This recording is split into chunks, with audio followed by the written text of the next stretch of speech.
Epilepsy is traditionally treated with anti-seizure medication. Although this can be extremely helpful, these medications might not work for everyone, and these medications can come with risks and side effects. Some people with epilepsy turn to natural treatments and alternative therapies to help to relieve their symptoms or to complement their treatment. From herbs to vitamins to biofeedback and acupuncture, there's a number of them to choose from. Some of the most commonly used herbs for epilepsy are burning bush, groundsel, hydrocotyle, lily of the valley, mistletoe, mugwort, peony, skullcap, tree of heaven, and valerian.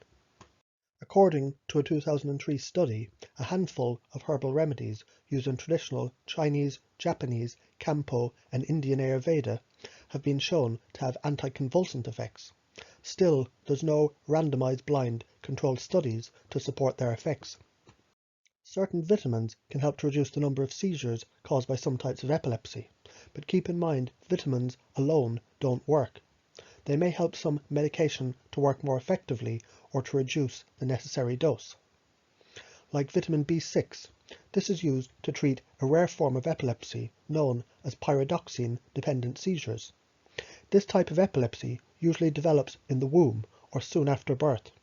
It's caused by the body's inability to metabolize vitamin B6 properly. Although the evidence is promising, more research is needed to determine if this vitamin B6 supplementation can benefit people with other types of epilepsy. Severe magnesium deficiency can increase the seizure risk. Older research suggests magnesium supplementation can reduce seizures.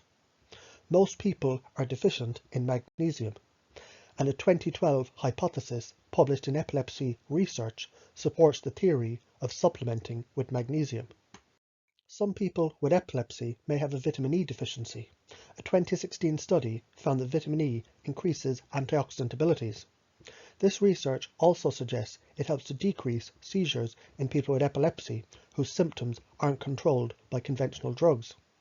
The study concluded vitamin E may be safe to take with traditional medicines for epilepsy. Medication used to treat epilepsy can cause a biotin or also a vitamin D deficiency, and it can worsen your symptoms. So make sure to get a 25-hydroxy vitamin D blood test and then supplement accordingly with D3 to correct the deficiency. A meta-analysis published in 2017 also demonstrated a correlation between stress and epileptic seizures. A team of researchers at the University of Cincinnati's Epilepsy Center examined 21 studies in order to carry out their review. The studies, which were published between the 80s until 2017, were based on various sources such as functional magnetic resonance imaging results and accounts of patients who kept journal entries of stressful events and subsequent epileptic attacks. The research team observed an increase in seizure frequency following high-stress events such as war, trauma, or natural disaster, or the death of a loved one. The scientists specifically cited a 2002 study that demonstrated the effects of the Croatian War in the early 90s on the pediatric health. The health experts observed that children living in war-affected areas had more episodes of epileptic seizures than those not affected by war. Stress is a subjective and highly individualized state of mental and emotional strain. Check out my video on nervines and adaptogens and my video on mental health, on the MTHFR gene polymorphism, and research the pregnenolone steal for more information on some ways to naturally help to control cortisol and reduce stress. Charlotte Figge and her parents have become well known for treating her seizures with a special strain of marijuana, affectionately named Charlotte's Web. Charlotte had her first seizure at just 3 months old, but before long she was having multiple seizures a day, and they could last for up to 4 hours at a time. Charlotte was eventually diagnosed with Dravet syndrome, a rare seizure disorder, and she was suffering through an average of 300 grand mal seizures each week.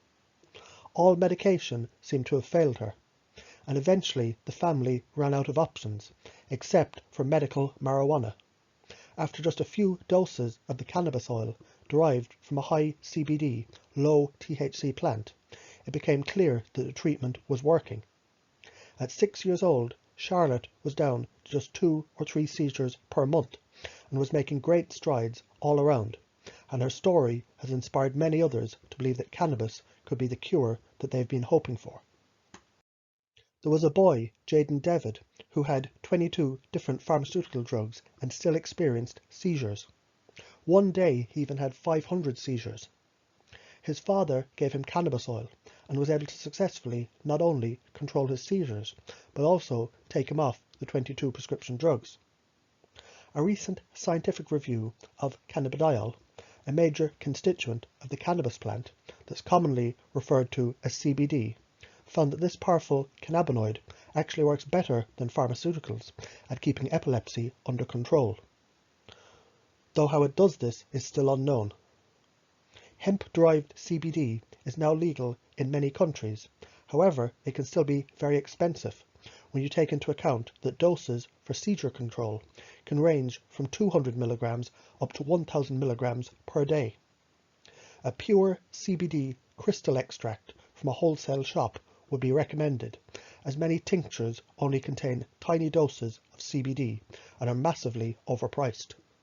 The body's major antioxidant, glutathione, is among other nutrients like vitamin A, C and E that are often found to be deficient in individuals who are experiencing seizures. The ketogenic diet, utilizing fat as a fuel for the brain, is known to boost glutathione levels.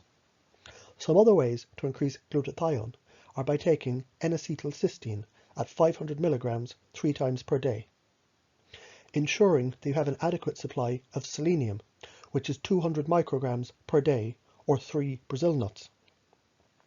You can take reduced glutathione or liposomal glutathione.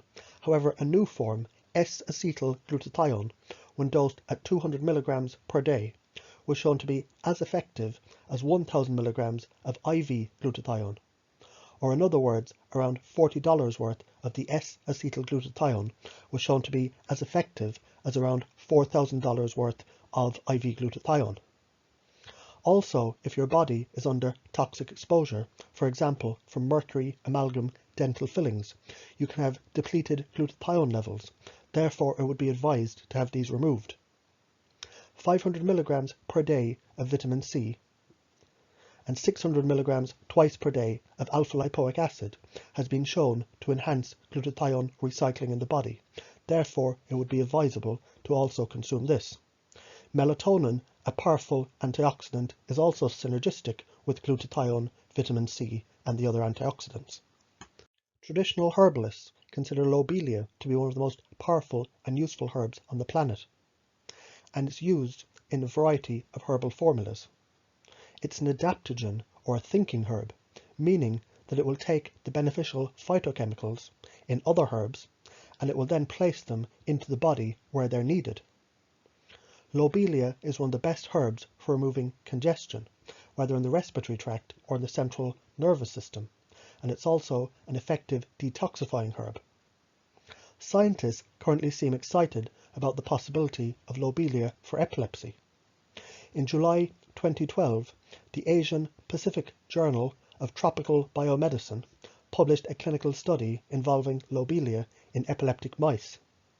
The Lobelia was observed to stop the convulsions and the seizures by enhancing the GABA release mechanism in the brain. It also kept the mice in the test group alive. Because of its balancing effect on the body, the famous herbalist Dr. Christopher would include Lobelia and cayenne into all of his herbal formulas to enhance their performance. Certain dietary changes can also help to decrease seizures. The best known diet is the Ketogenic Diet, which focuses on eating a higher ratio of fats.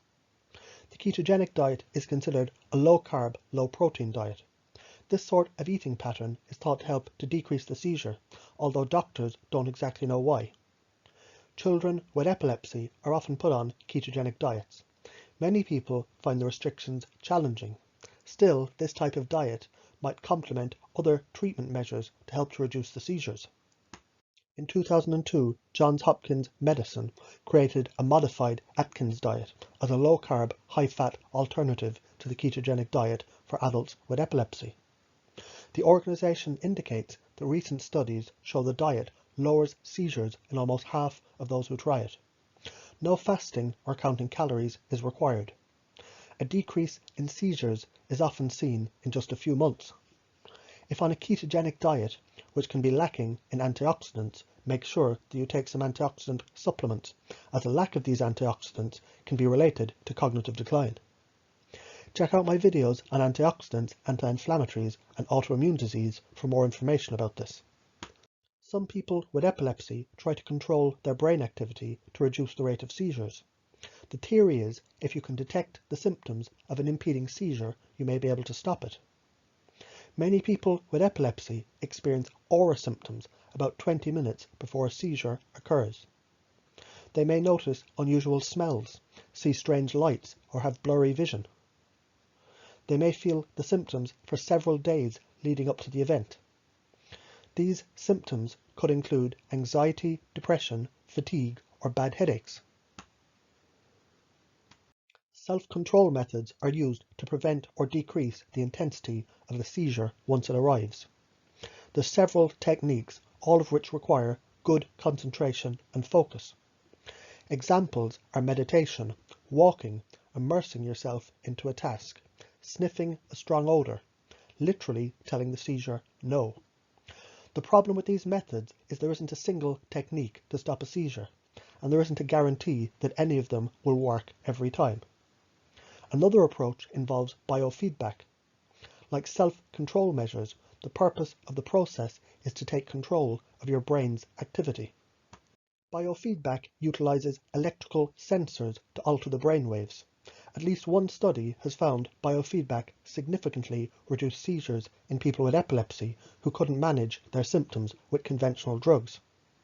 Physical therapists commonly use biofeedback. If you're interested in the procedure, seek a professional with credentials.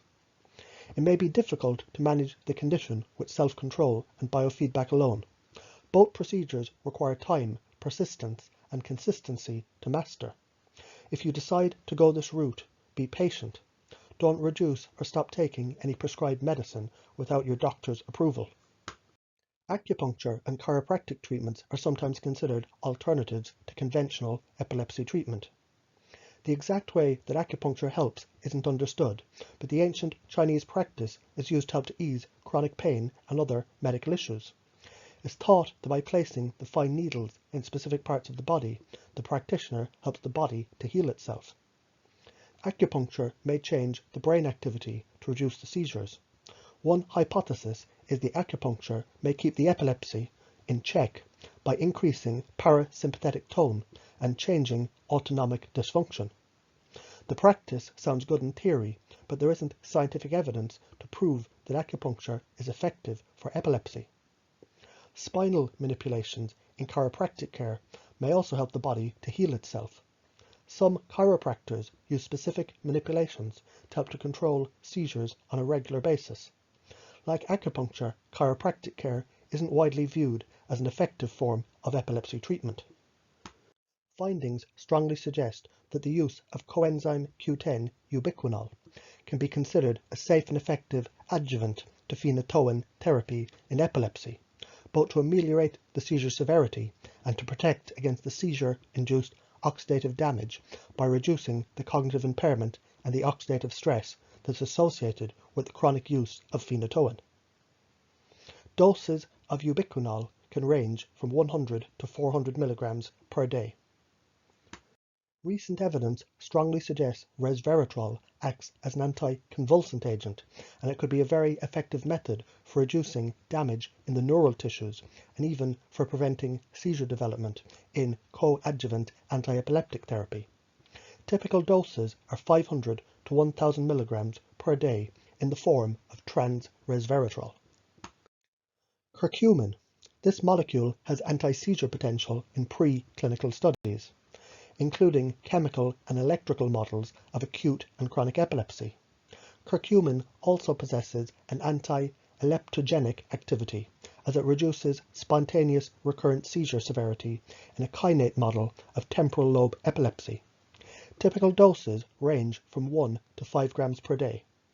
Due to its low bioavailability, it should be consumed with either biopterin, which is a black pepper extract, or taken with an oil like butter, fish oil, ghee, or coconut oil. For more information on the supplements discussed here, or information on herbs, supplements, and natural treatments, check out my website.